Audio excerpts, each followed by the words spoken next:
third time, this time they called it the second bank of the United States. So we've had, a central bank several times. Well, Old Hickory, what's his name? Andrew Jackson said, you guys are a den of vipers, and by the strength of God, I'll rout you out. And he threw out all the central bankers, and he killed a central bank for about 75 years. He did a good job of it. Not a perfect job, but back in 1913, the central bank came back. What do we call it? Federal Reserve. So they print money out of thin air. You've heard the joke about the woman goes into the bank and says, I can't be overdrawn. I still have checks left. That may be cute, but that's what the Federal Reserve is doing. Prior to 1913, how did Congress get money? They have to beg. They have to come to us and say, we were going to have this big scientific, we need $1 million to study the sex life of the mosquito. What did we say? I don't think so. Like, oh darn. We can't do our pet little project. So then they invent the Federal Reserve Bank. Congress is authorized to coin money and regulate the value thereof. They are not authorized to give that power to somebody else. If I'm a police officer, can I give you my gun and say, would you direct traffic for me while I go to lunch? Can I give you that authority? No, because I can't give you the responsibility that goes with it. We give Congress the responsibility to coin money. We did not give them the authority to give it to somebody else. But they did. Federal Reserve Act is completely, totally, 100% unconstitutional. I don't care how much, it depends on what your definition of is, the president does. It's unconstitutional. So now we've got the Federal Reserve Bank printing money out of thin air. What does Congress do? They borrow money from the Federal Reserve. Did they ask us? No. They just borrow the money. They do their, study on the sex life of the mosquito, and then they turn around to us and go, oh gosh, we've got a national debt. You got to pay taxes. We got to pay our national debt. Wait a minute. They were supposed to ask us before. Now they've invented a system where they can get the money without asking. It is criminal. It is treason. Absolutely treason. Anybody here still think that the government is out to for your best interest? I'm from the government. I'm here to help. Oh yeah? Stand still.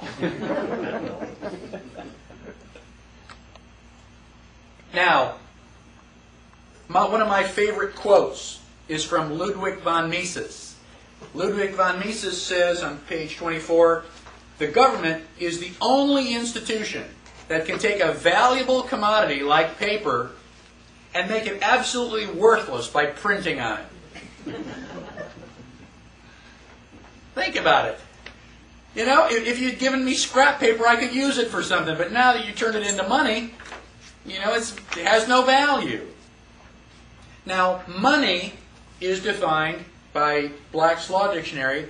In usual and ordinary acceptation, it means coins and paper currency used as a circulating medium of exchange and does not embrace notes or IOUs, evidence of debt or other personal or real estate.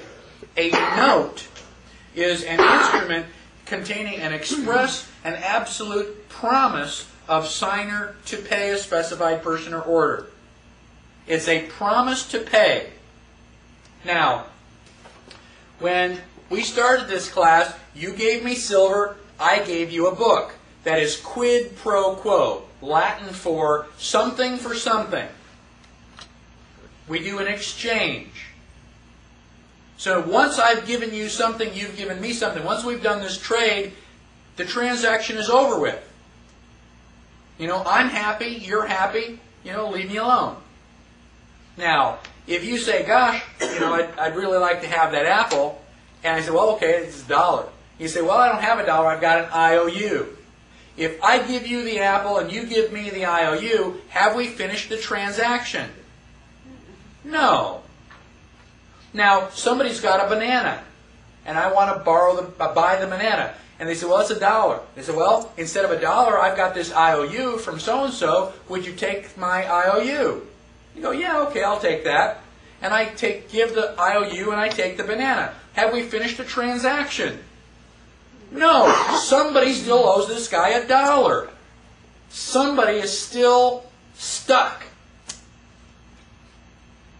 That's what a note is.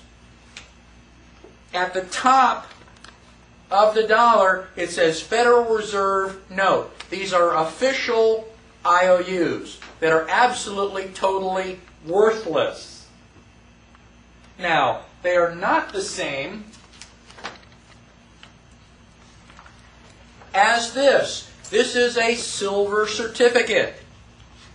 At the top, it says silver certificate. And at the bottom, it says $1 in silver payable to the bearer on demand. So you could used to be able to take one of these into the bank, and they would give you silver. And I'm not talking about the bus tokens that we use. I mean, if you listen to these things drop on the floor, they sound hollow.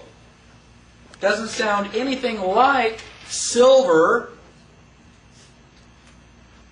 So, basically, this is real money because it can be converted into gold or silver.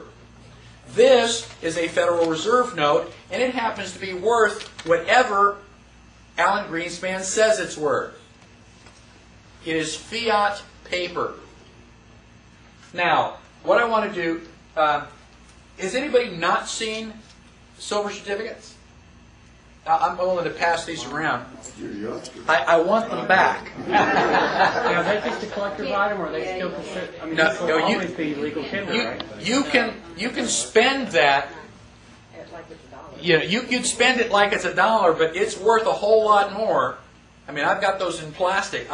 I won't spend it, and I'll give you dollars, but I want that one back. I meant legally, can it be? Yes, legally you can spend it. Now you're not going to find those in circulation because there are a couple 100,000 of us that know the difference, and we'll snatch those out of circulation faster. On a $2 bill, it doesn't say either. What's that? $2 bill. It doesn't say silver certificate or. Right.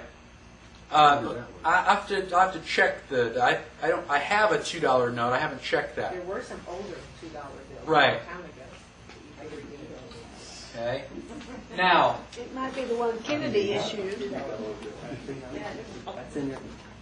Okay. Now. Negotiable. I'll give you $2,000 for that. $2,000 for what? What is For that? one of your silver certificates. Oh. $2,000 bill. Yeah. Well, we won't take that. How about this million? Yeah. Now, negotiable means that we can negotiate about it. If I've got a pile of silver and you've got something that you're going to say, well, how much is it? And we can negotiate. Okay? You can decide whether you want to take it or not.